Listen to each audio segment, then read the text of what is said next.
আসসালামু আলাইকুম everyone, welcome back to my Naba Islam kitchen. কেমন আছেন সবাই? আশা করি অনেক অনেক ভালো আছেন। আমি তাসমিম, নাবা ইসলাম কিচেনে সবাইকে আরও একবার স্বাগতম। আজকে আমি আপনাদের সাথে শেয়ার করতে চলেছি কিভাবে আপনারা একদম কোনোরকম ঝামেলা ছাড়াই আপনারা হোটেল রেস্টুরেন্টের স্বাদে, হোটেল রেস্টুরেন্টের স্টাইলে আপনারা চিকেন দম বিরিয়ানি তৈরি করবেন। আর এই ভিডিওতে থাকছে অনেক অনেক টিপস অ্যান্ড ট্রিক্স। যাদের বিরিয়ানিতে সঠিক টেস্ট আসে না তারা কিন্তু অবশ্যই এই ভিডিওটি না টেনে সম্পূর্ণ দেখবেন। আশা করি আপনারা পারফেক্ট রেজাল্ট পেয়ে যাবেন। তো চলুন দেখা যাক কীভাবে এই বিরিয়ানিটি তৈরি করবেন। প্রথমে একটি মিক্সিং বোল নিয়েছি, আর এখানে আমি হাফ কেজি মুরগির মাংস নিয়েছি। এখানে আমি হাড় সহ মাংসটা নিয়েছি, দেখতেই পাচ্ছেন। আর এগুলো আমি রেগুলার পিসেস করে নিয়েছি। এখন আমি কিছু মশলা অ্যাড করে দিচ্ছি। এখানে দিয়ে দিচ্ছি আমি রসুনের পেস্ট, এখানে আমি 2 চা চামচ পরিমাণ ব্যবহার করেছি। আদার পেস্ট দিয়েছি 1.5 চা চামচ। এখানে জিরে ধনিয়ার গুঁড়ো দিয়ে দিচ্ছি আমি 1 চা চামচ পরিমাণ। এখানে আমি হাফ কেজি চিকেন অনুযায়ী মশলাটা অ্যাড করছি। দিয়ে দিচ্ছি গরম মশলা, এখানে আমি দিয়েছি হাফ চা চামচ বা 1 চা চামচের থেকে কিছুটা কম। দিয়ে দিচ্ছি আমি রঙের জন্য হলুদ গুঁড়া, দিয়ে দিচ্ছি মরিচ গুঁড়া, স্বাদ মতো দিয়েছি লবণ 1 চা চামচের থেকে কিছুটা কম। দিয়ে দিচ্ছি সামান্য পেঁয়াজ কুচি, আর ফ্লেভারের জন্য, কালারের জন্য দিয়ে দিচ্ছি এখানে আমি 3টি কাঁচা মরিচ। এখানে আমি 2টি পাকা, 1টি কাঁচা মরিচ নিয়েছি। আর এগুলো দেখতে ভীষণ সুন্দর লাগে, তবে আপনারা চাইলে এটা স্কিপ করতে পারেন, এটা সম্পূর্ণ অপশনাল। এখানে আমি ব্যবহার করেছি টক দই। এখন সবগুলো উপকরণ দিয়ে আমি হাত দিয়ে ভালোভাবে মাখিয়ে নিচ্ছি। আর এটা আমি ম্যারিনেশনে রেখে দিব আমি প্রায় 20 মিনিটের জন্য। আপনাদের কাছে সময় থাকলে আপনারা এখানে 30 মিনিটও ব্যবহার করতে পারেন, তবে আমি এখানে 20 মিনিট ব্যবহার করলাম। এখন আমি একটা স্পেশাল মশলা তৈরি করব এই বিরিয়ানির জন্য। তো এখানে আমি নিয়েছি জায়ফল, নিয়েছি জয়ত্রী, নিয়েছি আমি 3টে দারুচিনি, 4টে এলাচ আর 3টি লবঙ্গ, নিয়েছি গোটা জিরে। লাগবে হচ্ছে কিছু পেঁয়াজ কুচি। এখানে প্রচুর পরিমাণ পেঁয়াজ লাগে, মোটামুটি আমি এখানে 6টা বড় সাইজের পেঁয়াজ কুচি করে নিয়েছি। আর আমার লাগছে হচ্ছে কিছু কাঁচামরিচ। তো আপনারা পেঁয়াজের পুরুত্বটা দেখলেন, সবগুলো পেঁয়াজ কিন্তু একই রকম করে কাটতে হবে, তাহলে আপনার এই পেঁয়াজ বেরেস্তাটা কিন্তু একদম পারফেক্ট হবে। তো এখন আমি দিয়ে দিচ্ছি এখানে ছোট্ট একটা টিপস, এটা হচ্ছে আপনারা এই পেঁয়াজে লবণ ব্যবহার করবেন, তাহলে দেখবেন এটা রেখে দিলে কিছু সময় পেঁয়াজের যে এক্সেস পানিটা থাকে সেটা ঝরে যাবে। তো এখন আমি যে মশলাটা দেখিয়েছিলাম সেটা আমি হালকা ফ্রাই করে নিচ্ছি, আর ফ্রাই করেই আমি এটা ব্লেন্ড করে নিব। দেখতেই পাচ্ছেন প্রায় 1 থেকে 1.5 মিনিটের মতো এটা মিডিয়াম লো আছে এটা ফ্রাই করে নিতে হবে। এটা যখনই সুন্দর একটা স্মেল আসবে তখনই আপনি এটা উঠিয়ে নিতে হবে।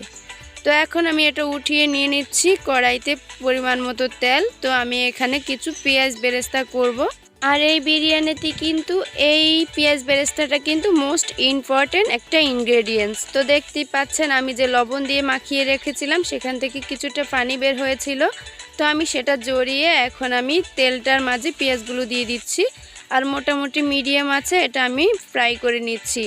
এখানে ছোট্ট একটা টিপস, আপনারা যদি এই লবণটা এই পেঁয়াজে ব্যবহার করেন তাহলে কিন্তু দ্রুত এই পেঁয়াজ বেরেস্তাটা হয়ে যাবে, আপনার খুব একটা সময় নেবে না। তো দেখতেই পাচ্ছেন আমি এইরকম করে ভেজে নিচ্ছি, মোটামুটি আমার এটা পারফেক্টলিভাবে হয়ে গিয়েছে। তো এখন আমি চুলা থেকে এটা স্ট্রেনারের সাহায্যে নামিয়ে নিচ্ছি। এখন একই তেলে আমি যে ম্যারিনেশন করে রেখেছিলাম 20 মিনিট আগে, সেই মাংসটা আমি এখন এই তেলে দিয়ে দিচ্ছি। এখানে আর এক্সেস কোনো তেলের প্রয়োজন নেই, মোটামুটি এই তেলটাতেই আমার রান্নাটা কমপ্লিট হয়ে যাবে। তবে আপনারা চাইলে এখান থেকে সামান্য কিছু তেল উঠিয়ে রাখতে পারেন, তবে আমার মনে হয়েছে এটুকু আমার পারফেক্ট। তো আমি ব্লেন্ড করে রেখেছিলাম যে স্পেশাল মশলাটা, সেখানে আমি এখানে মোটামুটি 1.5 চা চামচের মতো অ্যাড করে দিয়েছি। আমার এখানে 1.5 চা চামচ হলেই যথেষ্ট। এখন দিয়ে দিচ্ছি আমি ভেজে রাখা পেঁয়াজ বেরেস্তা, এটা কিন্তু মোস্ট ইম্পর্ট্যান্ট এই বিরিয়ানিতে, কিন্তু এটা দিতেই হবে। এখন দিয়ে দিচ্ছি আমি কিছু ধনিয়া পাতা কুচি, তবে আপনারা চাইলে এখানে পুদিনা পাতাটাও অ্যাড করতে পারেন, আমার হাতের কাছে ছিল না তাই সেটা আমি স্কিপ করে গেছি। আমি শুধুমাত্র ধনিয়া পাতা দিয়ে প্রায় 1.5 থেকে 2 মিনিটের মতো এই মাংসটা তেলের মাঝে ভালোভাবে মিক্স করে নিয়েছি। মোটামুটি মিক্স করা হয়ে গিয়েছে। তো এখন আমি ঢেকে দিচ্ছি প্রায় 3 থেকে 4 মিনিটের জন্য। আলহামদুলিল্লাহ আমি প্রায় 4 মিনিট পর ফিরে আসলাম আর আপনারা দেখতেই পাচ্ছেন মোটামুটি মাংসেতে কালার চলে এসেছে, খেয়াল করেছেন নিশ্চয়ই। আর তেলটাও মোটামুটি মশলা থেকে ছেড়ে গিয়েছে। তো আমি মাঝখানে একবার নেড়েচেড়ে দিয়েছিলাম। অবশ্যই এই স্টেপটি ফলো করবেন। যখনই আপনারা ঢেকে রাখবেন মাঝখানে 2-1 বার নেড়েচেড়ে দিবেন। তো এখন আমি দিয়ে দিচ্ছি বিরিয়ানিতে আলু, কিছুটা পরিমাণ আলু, যেটা মোস্ট ইম্পর্ট্যান্ট। আমরা অনেকেই কিন্তু বিরিয়ানিতে আলুটা খুব পছন্দ করি, তবে যারা এটা খেতে চান না তারা কিন্তু স্কিপ করে যেতে পারেন। তবে আমি কিন্তু বিরিয়ানিতে আলুটা ভীষণ পছন্দ করি। আমার মতো কে কে আছেন অবশ্যই কমেন্টে জানাবেন। তো এখন আমি একটু নেড়েচেড়ে নিয়েছিলাম, আলুগুলো এই মাংসের সাথে ভালোভাবে মিক্স করা হয়ে গিয়েছে। আবারও আমি ঢেকে দিচ্ছি প্রায় 5 মিনিটের জন্য। আলহামদুলিল্লাহ আমি প্রায় 5 মিনিট পর ফিরে আসলাম আর আপনারা দেখতেই পাচ্ছেন আমার এই মাংসের কালারটা কতটা চেঞ্জ হয়ে গিয়েছে আর একদম পারফেক্টলিভাবে কতটা জুসি একটা ভাব চলে এসেছে দেখতেই পাচ্ছেন। খেয়াল করেছেন নিশ্চয়ই আমি কিন্তু এখনও পর্যন্ত এখানে কোনো রকম পানি ব্যবহার করিনি। এই স্টেপটি কিন্তু অবশ্যই ফলো করতে হবে, তাহলে আপনি বিরিয়ানির পারফেক্ট একটা রেজাল্ট পেয়ে যাবেন। তো আবারও আমি ঢেকে দিয়েছিলাম 2 মিনিটের জন্য।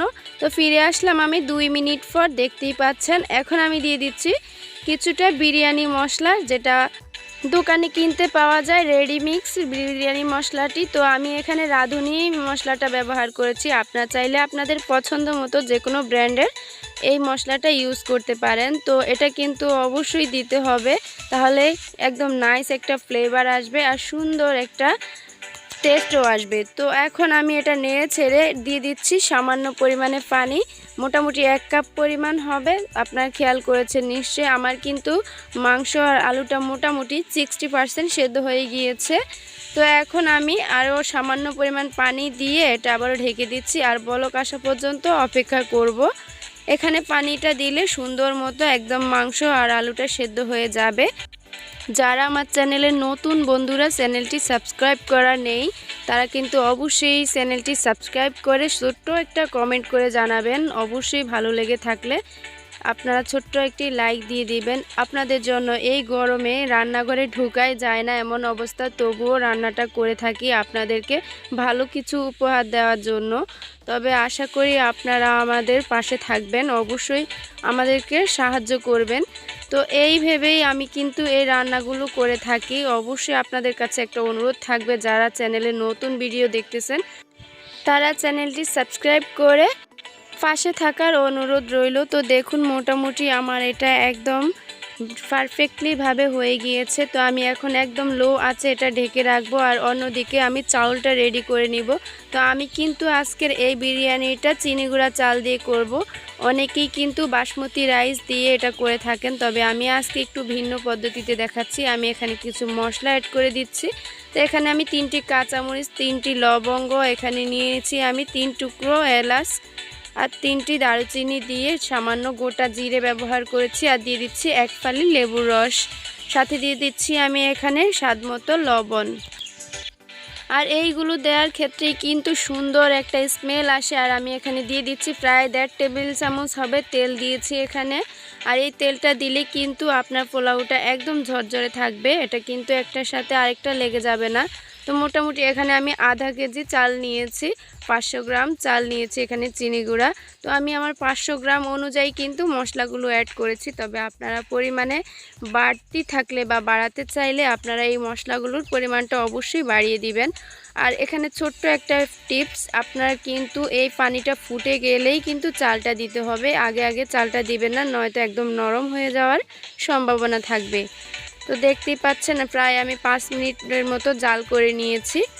আমি চালটা দেওয়ার পরে প্রায় 5 মিনিটের মতো রেখেছিলাম আর এখন আমার এটা একদম পারফেক্টলিভাবে চালটা হয়ে গিয়েছে, মোটামুটি 80% সেদ্ধ হয়ে গিয়েছে।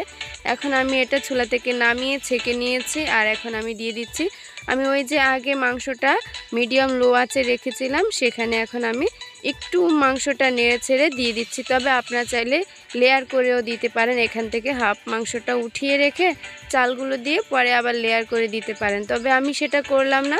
আমি এখানে নিচে মাংসটা রেখে উপর দিয়ে চালগুলো দিয়ে দিচ্ছি। আর এই কাজটি কিন্তু চালগুলো গরম থাকা অবস্থায় করতে হবে। আপনারা খেয়াল করেছেন নিশ্চয়ই, আমার কিন্তু এই চালগুলো একটার সাথে একটা লেগে যায়নি। মোটামুটি 80% সেদ্ধ হওয়ার পরেও আমার চালটা একদম পারফেক্ট আছে। আপনারা এই স্টেপটি অবশ্যই ফলো করবেন, যাতে আপনারা তেল আর লেবুর রসটা ব্যবহার করলেই কিন্তু এরকম একটা কনসিস্টেন্সিটি তৈরি হয়। তো দেখতেই পাচ্ছেন এখন আমি একটু চামচের সাহায্যে ভালোভাবে স্প্রেড আউট করে দিয়েছি। এখন আমি দিয়ে দিচ্ছি কিছু পেঁয়াজ বেরেস্তা আমি রেখেছিলাম, সেগুলো দিয়েছি। আমি এগুলো ডেকোরেশনের জন্য দিচ্ছি আমি কিছু ধনিয়া পাতা কুচি, দিয়ে দিচ্ছি আমি গোলাপ জল সামান্য পরিমাণে, এখানে মোটামুটি 1.5 চামচের মতো হবে দিয়ে দিচ্ছি আমি কেওড়া জল, মোটামুটি তাও 1.5 চামচের মতো হবে দিয়ে দিচ্ছি আমি এখানে ফ্লেভারের জন্য, সুন্দর একটা স্মেলের জন্য আমি দিয়েছি এখানে 1 চা চামচ পরিমাণ ঘি অ্যাড করেছি। তবে এই স্টেপটি কিন্তু অবশ্যই ফলো করবেন, তাহলে সুন্দর একটা শাহি ফ্লেভার আসবে। এখন দিয়ে দিচ্ছি আমি এখানে স্যাফরন কালার।